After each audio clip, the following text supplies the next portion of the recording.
संसद में जब शोर थमता है तो कभी कभी चाय बोलने लगती है, और जब चाय की मेज पर मोदी और प्रियंका साथ बैठ जाए तो राजनीति कुछ पलों के लिए हैरान रह जाती है।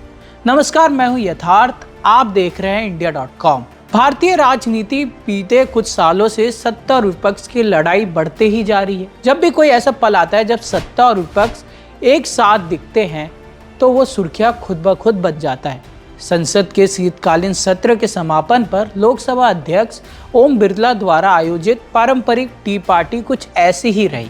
इस बैठक की सबसे खास तस्वीर थी प्रधानमंत्री नरेंद्र मोदी और कांग्रेस नेता प्रियंका गांधी वाड्रा का एक दूसरे के पास बैठकर चाय पीना, मुस्कुराना और हल्की बातचीत करना। पिछले कई सत्रों से विपक्ष इस कार्यक्रम से दूरी बनाए हुआ था, लेकिन इस बार माहौल कुछ बदला हुआ था।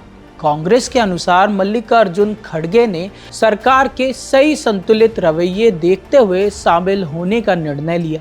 चाय की चुस्कियों के बीच राजनीति भी हल्के अंदाज में सामने आई।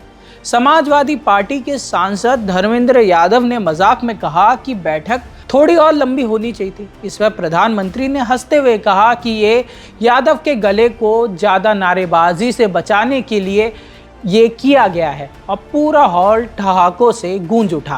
प्रियंका गांधी ने भी चुटकी ली, कहा कि वो सिर्फ नारे नहीं लगाती, भाषण भी देती हैं। बातचीत यही नहीं रुकी। प्रियंका ने प्रधानमंत्री से उनके हालिया 3 देशों के दौरे के बारे में भी पूछा, जिसमें मोदी ने अदीस अबाबा की खूबसूरती का जिक्र किया, जो यूथोपिया की राजधानी है।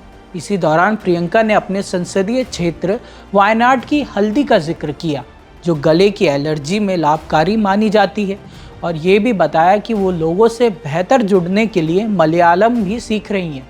दिलचस्प बात ये रही कि जब दिल्ली में चाय पर संवाद चल रहा था, उसी समय राहुल गांधी जर्मनी की विदेश यात्रा पर थे, जहां वे लोकतंत्र, अर्थव्यवस्था और वैश्विक राजनीति पर संवाद कर रहे थे। एक तरफ देश के भीतर नरमी का संकेत, दूसरी तरफ अंतर्राष्ट्रीय मंच से विपक्ष की आवाज़। ये सहयोग भी राजनीतिक संदेश देता है। बैठक में प्रधानमंत्री मोदी ने आरएसपी के सांसद एनके प्रेमचंद्रन की संसदीय तैयारी की खुलकर तारीफ की। वहीं कांग्रेस सांसद शैलजा कुमारी ने नए संसद भवन में सेंट्रल हॉल बनाने का सुझाव दिया, ताकि संवाद जिंदा रह सके। शायद राजनीति हमेशा चाय से नहीं बदलती, लेकिन कभी कभी चाय ये याद दिलाती है कि संवाद अब भी मुमकिन है। फिलहाल के लिए बस इतना ही।